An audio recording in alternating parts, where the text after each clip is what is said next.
नमस्कार दोस्तों, स्वागत है आपका हमारे चैनल टेल्स बाय यशु पर। यहाँ पर आपको मिलेंगी रोचक और सस्पेंसफुल कहानियाँ। अगर आपको यहाँ पर हमारी कहानियाँ पसंद आती हैं तो कृपया करके आप हमारी वीडियोस को लाइक करें, इसको अपने दोस्तों को साथ शेयर करें और साथ के साथ अपना कमेंट करना ना भूलें। अगर आप इस चैनल पर नए हैं तो कृपया करके इसे सब्सक्राइब भी करें। आपका ज़्यादा समय न लेते हुए चलो आज की कहानी को शुरू करते हैं। पिछले एपिसोड में हम सब ने सुना था कि यहाँ पर जब अनिका की आंखें खुलती है तो अब उसे नीचे से वो छोर शराबा आने की आवाज आती है। उन सबको सुनकर अब अनिका जल्दी से रोहित मारवा को उठाती है और रोहित को उठाने के बाद अब वो दोनों जैसे ही रेलिंग से देखते हैं तो वो देखते हैं कि नीचे तो सच में बहुत बड़ा हंगामा हो रहा है, क्योंकि यहाँ पर नताशा, जिसे अभी सभी आयशा मारवा ही समझ रहे थे, वो उसको लेकर वहाँ पर बहुत बड़ा हंगामा हो रहा था, जिसे लेकर दादी माँ भी ना जाने क्या क्या कह रही थी। इसलिए रोहित जब वहाँ पर आता है तो वो पूछता है यहाँ पर ये सब क्या हो रहा है। तो इससे पहले कि कोई कुछ भी कहता कि तभी देविका अपनी बात को आगे बढ़ाते हुए कुछ कहती, तभी उससे पहले ही उसके कानों में धनंजय पीरामल की तेज आवाज आती है, जो कि तेज से कह रहे थे, चुप चुप हो जाओ सभी के सभी, क्या सुबह सुबह तमाशा बनाकर रख दिया है। अरे सुबह सुबह अपने कामों में लोग लगते हैं, लेकिन यहाँ मारवा हाउस में तो जैसे एक चिड़ियाघर ही खुल गया है। अरे तुम सभी ने ये क्या किया हुआ है। अब धनंजय की ये बात सुनते ही अब देविका उनकी बात को बीच में काटते हुए कहती है, भाई साहब क्या आप भी यही कहेंगे। अरे आपको क्या पता नहीं है कि आयशा ने अभी भी क्या किया है। आप तो अच्छी तरह से जानते हैं ना, फिर भी आप ऐसा कह रहे हैं जैसे हम इस सब में भी हम लोगों की ही गलती है। आपको आयशा की गलती क्यों नजर नहीं आ रही। अरे वो तब से क्या कर रही है। यहाँ पर तमाशा हमने नहीं बल्कि आयशा ने बनाया हुआ है। आपको पता है ना, इसने मेरे ऊपर हाथ उठाया है, और इतना ही नहीं, वो मुझे मेरे रूम से मारते हुए यहाँ तक लेकर आई है। अरे उसकी इतनी हिम्मत कि वो मुझ पर यानी कि देविका के ऊपर हाथ उठाए। इधर देविका ने ये कहा ही था कि उसकी बात को सुनकर इससे पहले रोहित या धनंजय में से कोई कुछ भी कहता, तभी नताशा बीच में ही बोल पड़ती है और कहती है, हाँ लेकर आई हूँ तो क्या। अरे तुम क्या सोच रही हो, तुम यहाँ खड़ी होके अभी भी कुछ भी बोलोगी और मैं तुम्हें ऐसे ही जाने दूंगी? नहीं, बिल्कुल भी नहीं। अरे मैं तो तुम्हें यहाँ पर आने के बाद भी बहुत ही मारूंगी। और हाँ, एक बात और, अपने पति से कह दो कि ये अपनी हद में रहें, क्योंकि अब इनकी बहुत ज़्यादा हो चुकी है। अगर मैंने इसे इसकी हद याद दिला दी ना तो इसे अपनी ही ज़िंदगी से फिर तो नफरत हो जाएगी। और ये काम मुझे करना बहुत ही अच्छी तरह से आता है, क्योंकि अब मैं नहीं छोड़ने वाली। मैंने बहुत षड्यंत्र देखे हैं इसके, लेकिन अब अगर इसे मेरे गुस्से का शिकार नहीं होना तो इससे बोलना मुझसे दूर ही रहे, इवन मुझे अपनी शक्ल तक ना दिखाएं। और ये कहते हुए ही नताशा अब अपने रूम की तरफ गुस्से से ही जाने लगती है। तो वहीं उसे जाता हुआ देखकर अब अनिका रोहित से कहती हैं, कुछ किया है क्या इन लोगों ने अब फिर से, क्योंकि जिस तरह से मासी अभी गुस्से में जा रही है उसे देखकर तो ऐसा लग रहा है जैसे इन लोगों ने फिर से इन्हें आयशा माँ समझकर इनके साथ कुछ गलत किया है, तभी तो वो ऐसा रौद्र रूप बनाए हुए हैं। अनिका की इस बात पर अब रोहित मारवा कहता है, पता नहीं अनिका, लेकिन पहले अभी रूम में चलो, वहां जाकर ही बातें करते हैं। रोहित की ये बात सुनते ही अनिका भी अब अपने रूम की तरफ जाने लगती है कि तभी अब सभी के कानों में अब भूमिका की आवाज आती है, वाओ क्या सुबह थी, सच में यार आज तो मजा ही आ गया। अगर ऐसे ही ताई जी सुबह की शुरुआत करती है ना तो मेरा तो दिन ही बन जाए। आज ताई जी का ये रूप देखकर मुझे जो मजा आया है ना, मैं बता नहीं सकती। भूमिका ने यहाँ पर आयशा मारवा को इम्प्रेस होते हुए ये सब कहा था, लेकिन अब भूमिका की ये बात यहाँ पर सुहासिनी मारवा के कानों में जैसे चुभ सी गई थी। अब उनकी ये बात सुनते ही सुहासिनी मारवा कहती है, आज तुम्हें अपने हेडक्वार्टर नहीं जाना है क्या भूमिका? हाँ, आज क्यों जाओगी? आज तो तुम्हें मारवा हाउस में ही बहुत मजा आ रहा है ना, क्योंकि तुम्हारी तो आज की सुबह इतनी मस्त जो बनी है। दादी माँ की ये बात सुनकर अब भूमिका कहती है, नहीं दादी माँ, ऐसा नहीं है, मुझे तो जाना है, लेकिन उससे पहले मुझे सबसे पहले तो गुलेरिया हाउस में जाना है।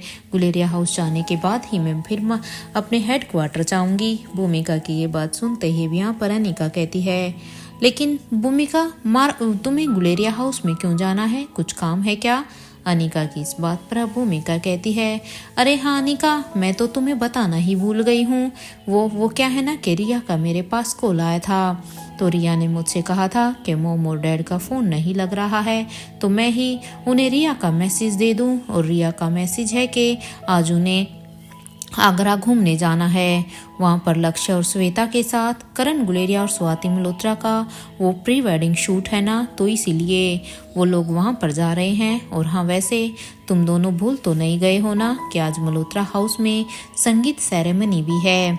इसलिए देखो, काम बहुत ही ज़्यादा है, फंक्शन भी बहुत ज़्यादा है और समय बिल्कुल ही कम है। अब तुम दोनों देख लेना कि तुम्हें कौन सी जगह पहुँचना है। भूमिका की इस बात पर अब अनिका कहती है, हाँ, वो तो हमें अच्छी तरह से याद है। ऐसा करो भूमिका, तुम एक काम करो, तुम और निखिल फ्री हो तो तुम दोनों ही वहाँ पर चले जाओ। वो मुझे यहाँ पर अभी कुछ काम है ना, तो मेरी जगह वहाँ पर तुम हेल्प कर देना। अनिका की ये बात सुनते ही अब भूमिका कहती है, अपनी बेटी का दिल तोड़ोगी क्या? हाँ, तुम भी रोहित अनिका की तरह अपनी बेटी का दिल तोड़ दोगे? लाइक सीरियसली, तुम लोग वहाँ पर अपनी बेटी की खुशी के लिए वहाँ नहीं जाओगे क्या? So sad. अरे मुझे तो ये सुनकर ही बहुत ही बुरा लग रहा है। उस बेचारी का पता नहीं क्या होगा। उसने तो कितनी ही उम्मीद के साथ मुझे कहा था कि बुआ मोम और डैड को भी बता देना और उन्हें अपने साथ लेकर आना, लेकिन अब तो उसे बहुत ही बुरा लगेगा। और ये कहते हुए ही भूमिका अब अपने रूम की तरफ जाने लगती हैं। तो वहीं अब अनिका भूमिका की इस हरकत पर तो अपना सिर पीट लेती हो और अब वो चिढ़ते हुए रोहित की तरफ देखने लगती है। तो वहीं वहाँ पर रोहित अब अपने ही किसी गहरी सोच में था, मानो वो कुछ सोच रहा हो। या रोहित को ऐसे किसी सोच में देखकर अब अनिका रोहित से कहती है, चलिए मिस्टर मारवा, रूम में चलते हैं। अनिका की बात सुनते ही अब रोहित अपने सोच से बाहर आता है और वो हाँ में अपना सिर हिला देता है। तो वहीं यहाँ पर अब इनके जाने के बाद अब सुहासिनी मारवा कहती है, ये श्वेता और लक्ष्य का तो समझ में आता है कि इन दोनों की तो शादी की उम्र है, इनकी तो एंगेजमेंट भी हो चुकी है, लेकिन मुझे ये स्वाति मल्होत्रा और करण गुलेरिया का कुछ भी समझ में नहीं आ रहा। अरे इनकी कोई उम्र है क्या अभी शादी की? इन दोनों को क्या हो गया है? क्या उन्हें सच में बिल्कुल भी शर्म नहीं आती है इस एज में शादी करते हुए? अरे लोग क्या सोचेंगे, समाज क्या सोचेगा? क्या इन्हें किसी भी चीज की कोई भी परवाह नहीं है क्या? एक उम्र होती है शादी की, माना उस उम्र में शादी की जाए तो ठीक है, लेकिन अगर उस उम्र में कोई शादी नहीं करता तो क्या इस उम्र में शादी करना शोभा देता है का? यहाँ पर सुहासिनी मारवा ये बातें कह रही थी तो उनकी इन बातों को वहाँ पर खड़े खड़े धनंजय पीरामल भी सुन रहे थे। इसलिए उन बातों को सुनते हुए अब धनंजय पीरामल अब उनकी बात को काटते हुए अब उसे कहते हैं, लेकिन इसमें गलत क्या है माँ? हाँ, वो उनकी चॉइस है। अरे हर इंसान को हक है अपनी खुशी को सेलिब्रेट करने का, इसलिए वो भी कर रहे हैं। और किसने कहा है कि शादी की एक उम्र होती है? जब उन दोनों को कोई भी ऐतराज नहीं है तो उनका मन जब करेगा वो तब शादी कर सकते हैं। और हमें इस समाज की क्यों सोचनी है? अरे समाज तो हमारी खुशी में भी दुखी होता है और हमारे दुख में हंसता है, तो एक ऐसे समाज को लेकर हम अपनी खुशियों को क्यों कुर्बान कर दें? जब उन दोनों की जो खुशी उन्हें अपनी जवानी में मिलनी थी, जब वो उनके नसीब में नहीं हुई, तो अब जो उन्हें मिल सकती है तो वो उससे वंचित क्यों रहें?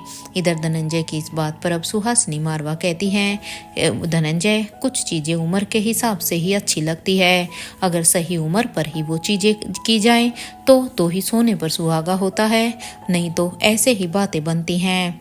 सुहासिनी मारवा की ये बात सुनते ही अब धनंजय पीरामल कहते हैं, मैं आपसे बहस नहीं कर सकता हूँ माँ, और हाँ मैं आपको बता दूँ, मैं आज से फ्रांस जा रहा हूँ। राजमहल में कुछ इमरजेंसी आ गई है तो मुझे आज फ्रांस के लिए निकलना होगा। धनंजय की ये बात सुनते ही सुहासिनी मारवा कहती है, अगर राजमहल में कोई इमरजेंसी आ गई है तो धनंजय तुम क्यों जा रहे हो?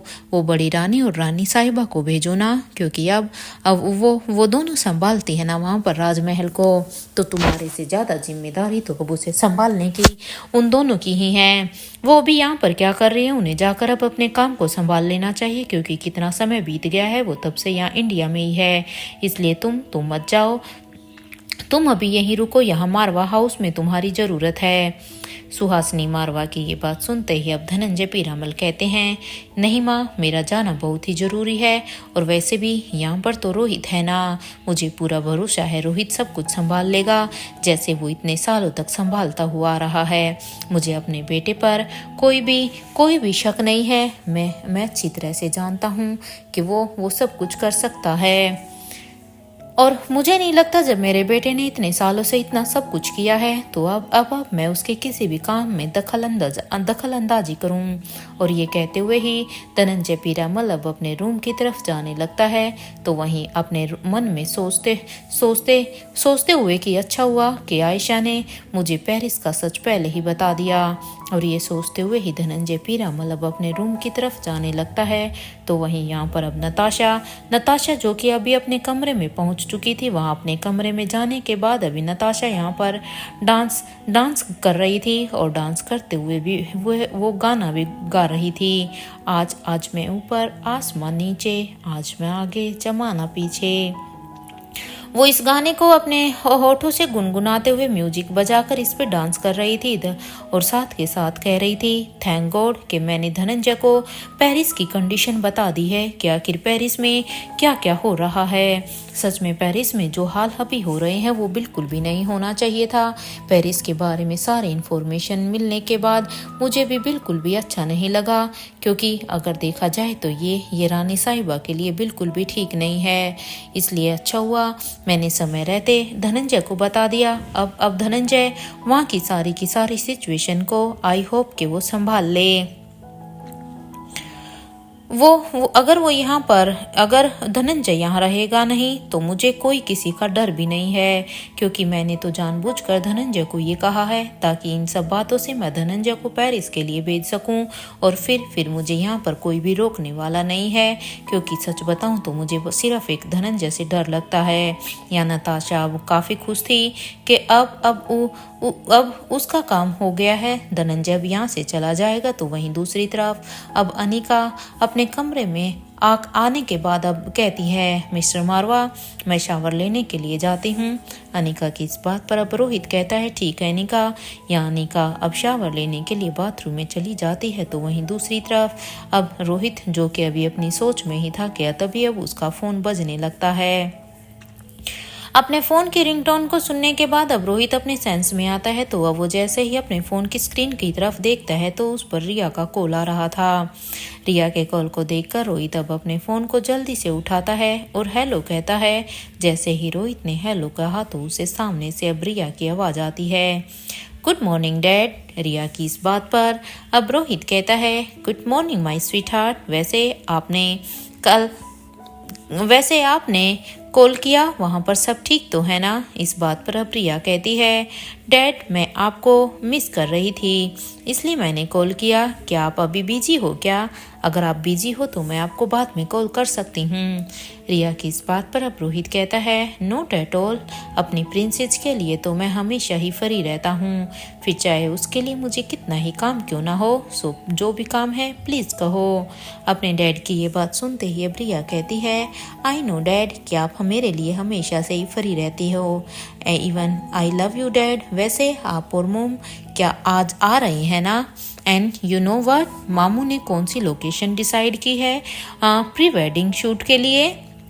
रिया की इस बात पर अब रोहित कहता है, yes Riya I know, Agra में है वो लोकेशन। तो कहीं ये ताजमहल तो नहीं है ना? इस बात पर अब रिया कहती है, उससे बेस्ट पैलेस कोई हो ही नहीं सकता है ना डैड, तो ऑब्वियसली वो तो ताजमहल ही होगा। मैं यहाँ पर आपका और मोम का वेट करूँगी। प्लीज़ प्लीज़ आप दोनों जल्द से जल्द यहाँ पर आ जाना। रिया की इस बात पर अब रोहित कहता है, ओके रिया डोंट वरी, हम जरूर आएंगे। हो सकता है कि बस हम उसमें थोड़ा सा लेट हो जाएं, बट हम आएंगे जरूर। रोहित की इस बात पर अब रिया कहती है, I know my dad is the best handsome man in this whole world. Love you dad. और इस बात पर अब रोहित कहता है, लव यू माई प्रिंसेस। इससे पहले कि रोहित अब अपना फोन डिस्कनेक्ट करता, तभी अब उसे आवाज आती है, कौन है मिस्टर मारवा फोन पर जिससे आप लव यू कह रहे हैं? अब ये बात सुनते ही अब रोहित जब पीछे मुड़कर देखता है तो अनिका बस उसे ही घूर घूर कर देख रही थी। अब ये देखकर अब रोहित कहता है, क्या कह रही हो अनिका? ये लो तुम खुद ही बात कर लो ना। इवन तुम खुद ही देख लो कि मैं किसे लव यू कह रहा हूँ। लेकिन एक मिनट अनिका, तुम जेलस तो फील नहीं कर रही हो ना? रोहित की ये बात सुनते ही अब अनिका कहती है नो नॉट एनी मोर। और ये कहते हुए ही अनिका अब मोबाइल को अपने कान पर रख कर कहती है हेलो। और अनिका की इस बात पर अब अनिका को सामने से जोर जोर से हंसने की आवाज आती है। इस आवाज को सुनकर यहाँ पर अब अनिका कहती है रिया तुम फोन पर बात कर रही हो? इस बात पर अब रिया कहती है ओफो मम्मा, आप ऐसी पहली मम्मा हो जिसे अपनी बेटी से भी जलन हो रही है। सच में मुझे नहीं लगता था कि आपको एक दिन मुझसे भी जलन होगी अगर मैं डैड से बात कर रही हूँ तो। लाइक सीरियसली मम्मा? अब रिया की ये बात सुनते ही अनिका कहती है अब मैं क्या करूं, मेरी बेटी है ही इतनी इंटेलिजेंट और ब्यूटीफुल, इसलिए मुझे थोड़ा सा तो जेलस होना बनता ही है ना। अनिका की ये बात सुनते ही रिया कहती है हाँ मम्मा, यू आर राइट, मैं हूँ ही ब्यूटीफुल और इंटेलिजेंट। तो वैसे आप मुझे ये बताइए कि आज आप दोनों आ रहे हैं ना? रिया की ये बात सुनते ही अनिका कहती हैं आपके डैड ने क्या कहा है इस बारे में? अब अनिका की इस बात पर रिया कहती है डैड ने कहा है कि आप दोनों को थोड़ा सा देर हो जाएगा, बट आप दोनों वहां पर आएंगे जरूर। इस बात पर अनिका कहती है ठीक है, मॉम और डैड आ जाएंगे अगर आपके डैड ने आपको कमिटमेंट दिया है तो। ये सुनते ही अब यहाँ पर अनिका को रिया के चहकती हुई आवाज सुनाई देती है, क्योंकि अपनी मोम की ये बात सुनकर अब रिया सच में बहुत ही खुश हो जाती है और अब वो रिया से कहती है बाय रिया। यहाँ रिया भी अभी अपनी मम्मा को बाय बोलकर लव यू बोलकर अपने फ़ोन को डिस्कनेक्ट कर देती है। तो यहाँ पर अब फ़ोन को डिस्कनेक्ट करने के बाद अब अनिका रोहित से कहती है मिस्टर मारवा, क्या आप मुझे बता नहीं सकते थे कि आप रिया से बात कर रहे हैं? सच में मिस्टर मारवा, आपको आपकी कुछ ज़्यादा ही मज़े आने लगे हैं। ये सुनते ही अब रोहित के चेहरे पर एक शरारती स्माइल आ जाती है और वो अब अनिका को एक फोरहेड किस करता है और उसके बाद वो भी अब कवर से अपने कपड़े निकाल कर सीधा का सीधा बाथरूम में शावर लेने के लिए चला जाता है। और यहाँ अनिका अब रोहित के जाने के बाद मिरर के सामने खड़ी होकर अब अपने बालों को सुखाने लगती है और साथ के साथ वो यही सोच रही थी कि प्रोफेसर वांगापट्टू के साथ मुझे वही ट्रीटमेंट करना होगा जो मैंने क्रिस्टोफर के साथ किया था, क्योंकि इनकी भी दो पर्सनैलिटी आ रही हैं। लेकिन इसमें एक प्रॉब्लम है कि क्रिस्टोफर की जो बीमारी थी वो नेचुरली उसके अंदर आशीष डोगरा की पर्सनैलिटी डेवलप हुई थी, वो नेचुरली था, उसमें किसी ने कोई छेड़छाड़ नहीं किया था। लेकिन प्रोफेसर वांगापट्टू के केस में प्रोफेसर वांगापट्टू की पर्सनैलिटी को तो मेडिसिन के जरिए ही चेंज करने की कोशिश की जा रही थी। तो यहाँ पर ये मेरे लिए एक चैलेंज हो सकता है। यानी का ये सब सोचते हुए ही रेडी होने लगती है और अब वो रेडी होते हुए फिर सोचती है कि सोच ही रही थी कि तभी अब बाथरूम से रोहित भी शावर लेकर आ जाता है। तो यहाँ अब वो अनिका को इस तरह से कहीं खोया हुआ देखकर अब रोहित अनिका से कहता है क्या हुआ है अनिका, क्या सोच रही हो? इस बात पर अब अनिका कहती है कुछ नहीं मिस्टर मारवा, आप बस रेडी हो जाइए, मैं सीक्रेट लैब में जा रही हूँ। अब अनिका की ये बात सुनते ही रोहित कहता है कि अनिका अभी मत जाओ ना प्लीज़, पहले हम कुछ नाश्ता कर लेते हैं, इसलिए नाश्ता कर लो, उसके बाद ही तुम सीक्रेट लैब में चली जाना।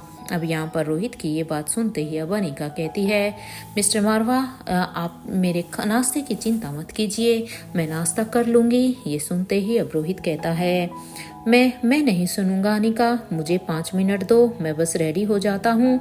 ये कहते हुए रोहित अब जल्दी से रेडी होने लगता है और इधर कुछ देर के बाद रोहित और अनिका जब दोनों ही रेडी हो जाते हैं तो अब वो दोनों अपने कमरे से निकलकर अब वो बाहर की तरफ बढ़ जाते हैं और अब वो नीचे चले जाते हैं। नीचे जाने के बाद अब वो दोनों के दोनों ही अभी डाइनिंग टेबल के पास से पहुंच जाते हैं। वो जैसे ही वहां पहुंचते हैं तो वो देखते हैं कि वहां पर मारवा हाउस के सारे लोग ही वहां पर अपना ब्रेकफास्ट करने के लिए आ जाते हैं। तो वहीं धनंजय पीरामल भी अभी अपना बैग लेकर नीचे ही आ गए थे, क्योंकि उन्हें पेरिस के लिए निकलना था। धनंजय पीरामल के हाथ में इस तरह से तैयार बैग को देखकर अब अनिका कहती है पापा आप ब्रेकफास्ट नहीं कर रहे, आप कहाँ जा रहे हैं इस तरह से बैग को लेकर? इस बात अनिका की इस बात पर अब धनंजय पीरामल कहते हैं बेटा वो मैं पेरिस जा रहा हूँ, वो क्या है ना कि राजमहल में कोई प्रॉब्लम आ गई है, इसलिए मुझे अभी के भी यहाँ से निकलना होगा। धनंजय की ये बात सुनते ही अनिका और रोहित दोनों ही अब उनके पास आते हैं और अब यहाँ रोहित अब कहता है, पापा पहले आप कुछ खाना तो खा लीजिए, ऐसे खाली पेट जाना ठीक नहीं है। रोहित की ये बात सुनते ही अब धनंजय पीरामल कहते हैं, नहीं बेटा मैं रास्ते से खा लूंगा, लेकिन अभी मैं लेट हो जाऊंगा। ये कहते हुए ही धनंजय पीरामल अब चलते हुए ही सैंडविच का एक स्लाइस उठाकर अब उसकी एक बाइट ले लेते हैं और लेते हुए ही कहते हैं, देखो तुम्हारे कहने से मैंने थोड़ा बहुत खा लिया, अब मुझे जाने दो। इस बात पर अब अनिका कहती है, पापा क्या आप अकेले जा रहे हैं? अनिका की इस बात पर अब धनंजय पीरामल कहते हैं, नहीं बेटा मैं अकेला नहीं जा रहा, वो क्या है ना कि महेंद्र भी मेरे साथ ही जा रहा है। इस बात पर अब रोहित कहता है, पापा आप स्वाति माँ और करण पापा की शादी तक तो वापस आ जाएंगे ना, क्योंकि देखो अब उनकी शादी भी तो है। ये सुनते ही धनंजय पीरामल कहते हैं, अगर मैं ना भी आ पाया तो मेरी ब्लेसिंग्स मेरे दोस्त के साथ हमेशा से ही हैं, लेकिन हाँ मैं कोशिश जरूर करूँगा यहाँ आने की। धनंजय की ये बात सुनते ही यहाँ पर सुहासिनी मारवा कहती है, अगर तुम नहीं आओगे तो उनकी शादी नहीं होगी क्या? अरे क्या तुम सच में उनकी शादी के लिए ही इतना परेशान हो रहे हो? मुझे तो समझ में ही नहीं आता है कि इस उम्र में शादी करने की क्या जरूरत है। अब यहाँ पर सुहासिनी मारवा ने फिर से वही अपनी सोच के भी अपनी वही बातें कर दी थी, क्योंकि वो करण और स्वाति की शादी को लेकर बिल्कुल भी खुश नहीं थी। इधर सुहासिनी मारवा की ये बात सुनते ही अब अनिका सुहासिनी मारवा की तरफ देखती है और कहती है, जरूरत तो आपको भी नहीं है ना आपने अपने साथ लापरवाही करने की। अरे आपकी वजह से एक माँ ने अपना बच्चा खोया था। अब ये सुनते ही अब सुहासिनी मारवा के हाथ में जो सफून था वो अचानक से ही नीचे गिर जाता है, क्योंकि अनिका के मुंह से ये बात सुनते ही सुहासिनी मारवा बहुत ही हैरान हो जाती है कि आखिर अनिका को ये सब कैसे पता। इधर जैसे ही सुहासिनी मारवा के हाथ से वो स्पून छूटकर नीचे गिरा तो उसकी आवाज को सुनकर अब सभी अब दादी माँ को ही देख रहे थे। यहाँ अब ये देखकर अब नताशा कहती है, क्या हुआ है माँ आपको देखकर तो ऐसा लग रहा है मानो मेरी बहू ने आपकी कोई चोरी पकड़ ली हो, और जो यहाँ पर सबके सामने कह दी। आप इस तरह से घबरा क्यों रही हैं? अब यहाँ पर आयशा की ये बात सुनते ही अब सुहासिनी मारवा कहती है, आयशा तुम जब से यहाँ पर आई हो ना, अरे तुम्हारे तो एकदम से तेवर ही बदल गए हैं। मैंने कभी तुम्हारा ये रूप देखा नहीं था, सच में मुझे नहीं पता था कोई अचानक से इतना कैसे बदल सकता है। और तुम दोनों रोहित और धनंजय ये दोनों सास बहू मिलकर मेरी इंसल्ट कर रही हैं और तुम दोनों चुपचाप सुने जा रहे हो। अरे कैसे बेटे हो तुम? इस बात पर अब रोहित कुछ कहने ही वाला था कि तभी अब धनंजय अब उसके हाथ को पकड़कर अब उसे रोकते हुए कहता है, माँ ये आप लेडीज के बीच की बात है, इसमें हमें इन्वॉल्व मत कीजिए, क्योंकि जो कर रहे हैं आप लोग कर रहे हैं, हमें इसमें कोई भी लेना देना नहीं है। एनीवे मैं भी जाता हूँ। और ये सुनते ही यहाँ पर भूमिका सनी दोनों ही बस धनंजय पीरामल के पास आ जाते हैं, तो वहीं धनंजय पीरामल भी उन्हें अब अपनी ब्लेसिंग्स देते हैं। तो यहाँ पर पंकज मारवा अब अपनी आंखों के इशारे से अब आयुष मारवा को भी जाने के लिए कहते हैं। ये देखकर अब आयुष भी, क्योंकि अब उसे इशारा मिल गया था ना चाहते हुए, वो भी अभी धनंजय के पास जाकर कहता है कि अब कब आएंगे आप ताऊ जी? अब ये सुनते ही अब धनंजय पीरामल कहते हैं, मैं तो यहाँ पर अब कभी कभी ही आता हूँ, मैं तो राजमहल में ही ज़्यादा रहता हूँ ना। यहाँ सुधीर और वरुण भी अब उनके पास आ जाते हैं और अब सभी एक एक करके धनंजय पीरामल से मिलते हैं। यहाँ अब उन सब में से मिलने के बाद अब यहाँ रोहित कहता है, चलिए पापा मैं आपको मारवाज के चौपर तक छोड़ देता हूँ, वैसे आप प्राइवेट जेट से भी जा सकते हैं, जो आपको कंफर्टेबल लगे आप उसे चुन लीजिए। इस बात पर अब धनंजय पीरामल कहते हैं, एनीथिंग इज़ फाइन रोहित, क्योंकि बस मुझे तो जल्द से जल्द पेरिस में पहुंचना है। यहाँ रोहित अब धनंजय के साथ जाने ही वाला था कि तभी वहाँ पर नताशा कहती है, रुको रोहित,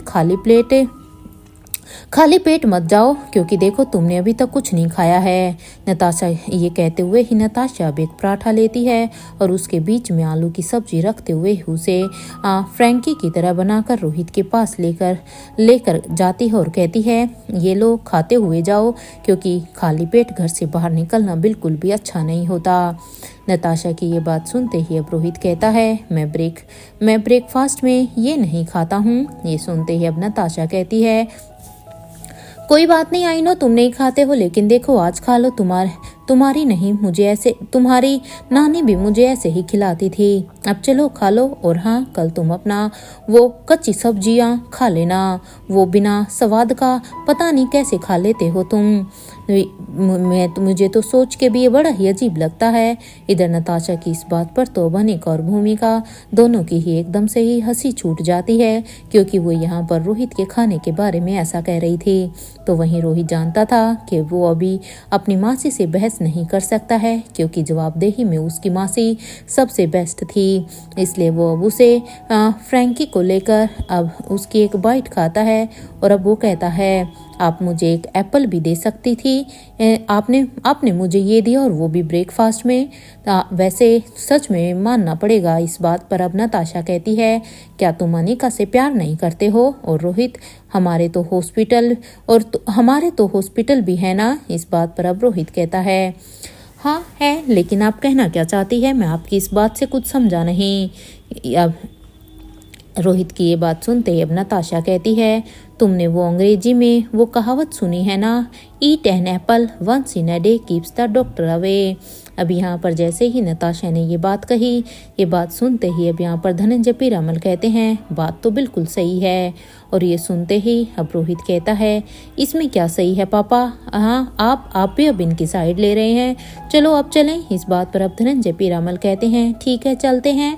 और यहाँ पर रोहित और धनंजय दोनों ही अभी गाड़ी में बैठ जाते हैं। तो वहीं यहाँ पर अब अनिका कहती है, अभी मुझे प्रोफेसर वांगापटू के पास अब अपने मन में ही कहती है कि अभी मुझे प्रोफेसर वांगापटू के पास जाना चाहिए। इसके बाद ही मैं दादी माँ से उसके बारे में बात करूँगी, क्योंकि वो बात तो मुझे भी जाननी है कि आखिर उन्होंने इतनी बड़ी लापरवाही क्यों की। या अनिका भी अपने ये सब सोचकर अपना ब्रेकफास्ट करने लगती है। तो अब इधर भूमिका कहती है, तुम मेरे साथ गुलेरिया हाउस चल रही हो ना अनिका? क्योंकि देखो, इसके बारे में हमारी बात तो पहले भी हो चुकी है, लेकिन क्योंकि मैं वहां जा रही थी तो एक बार तुमसे फिर से कंफर्म कर रही हूँ कि क्या तुम मेरे साथ चल रही हो या नहीं। भूमिका की बात पर अब अनिका कहती है, भूमिका अभी नहीं, अभी के लिए तुम जाओ, और हाँ अपने साथ तुम अब्दुल को भी लेकर जाना, अकेले मत जाना। भूमिका की या अनिका की ये बात सुनते ही अब भूमिका कहती है, ठीक है अनिका। यहाँ पर अब नताशा भी कहती है, भूमिका अगर तुम वहाँ पर जा रही हो तो देखो मुझे भी तुम्हारे साथ जाना है, तो मैं भी तुम्हारे साथ चलूँ? अब यहाँ पर नताशा, जिसे भूमिका भी आयशा ताई जी ही समझ रही थी, ये सुनते ही अब वो उनकी तरफ देखती हैं। तो इधर ये सुनते ही अनिका भी अब हैरानी से उन्हें ही देखने लगती है। तो इधर अनिका की हैरानी को देखकर अब नताशा कहती है, क्या हुआ, मैंने कुछ गलत कहा क्या? वो क्या है ना कि मेरा भी गुलेरिया हाउस जाने का मन कर रहा है। इस बात पर अब अनिका कहती है, नहीं माँ, लेकिन आपने कुछ गलत नहीं कहा, लेकिन मेरे ख्याल से आपको अभी यहीं पर ही रहना चाहिए। अनिका की ये बात सुनते ही भी यहाँ पर भूमिका कहती है, क्यों अनिका, अगर वो गुलेरिया हाउस चली जाएगी तो इसमें प्रॉब्लम क्या है? अगर ताई जी का मन है गुलेरिया हाउस में जाने का तो उन्हें जाने दो ना अनिका, ताई जी को मेरे साथ, और मैं प्रॉमिस करती हूँ वो बिल्कुल मैं उन्हें सेफ लेकर जाऊंगी। ये सुनते ही अनिका कहती है, ठीक है, लेकिन ध्यान से, क्योंकि अनिका नहीं चाहती थी कि नताशा वहाँ पर भी कोई ना कोई बखेड़ा खड़ा करे, क्योंकि वो उसे भी अब नताशा के बारे में कुछ चीज़ें समझ में आने लगी थी कि उनका नेचर कैसा है। लेकिन क्योंकि अब भूमिका के सामने वो सच भी नहीं बता सकती थी, इसलिए अब उसके सामने कोई ऑप्शन नहीं था उसे मना करने का। यहाँ अब अपना ब्रेकफास्ट फिनिश करने के बाद अनिका अब अपने रूम की तरफ जाने लगती है। तो वहीं भूमिका, निखिल और नताशा ये तीनों ही अभी गुलेरिया हाउस के लिए निकल जाते हैं। इधर गुलेरिया हाउस में यहाँ महेंद्र पीरामल भी अभी अपना बैग पैक करने में लगे हुए थे, और अब अपने बैग को पैक करने के बाद अब वो अपने रूम से निकलकर हॉल में आ जाते हैं। अब महेंद्र को इस तरह से बैग पैक के साथ देखकर अब यहाँ पर श्रेया कहती है, आप कहाँ जा रहे हैं? इस बात पर अब महेंद्र पीरामल कहते हैं, वो क्या है ना बेटा, मैं अभी वापस जा रहा हूँ। मैं वो धनंजय भाई भी मारवा हाउस से निकल गए हैं ना, तो मैं धनंजय के साथ ही जा रहा हूँ। या महेंद्र ने ये कहा ही था कि तभी अब पीछे से बड़ी रानी और कविन आलिशा को उनकी आवाज़ सुनाई देती है, और अब वो भी नीचे आ रही थी। और जब उन्होंने महेंद्र पीरामल को ऐसे देखा तो वो बड़ी रानी कहती है, ठीक है महेंद्र, तुम धनंजय के साथ तो जा रहे हो, लेकिन ये तो बताओ तुम जा कहाँ रहे हो, और वो भी हमें बिना बताए। अब बड़ी रानी की ये बात सुनते ही अब महेंद्र पीरामल पीछे मुड़कर कहते हैं, दीदी वो मैं राजमहल जा रहा हूँ, क्योंकि धनंजय भाई भी जा रहे हैं तो मैं बस उन्हीं के साथ ही जा रहा हूँ।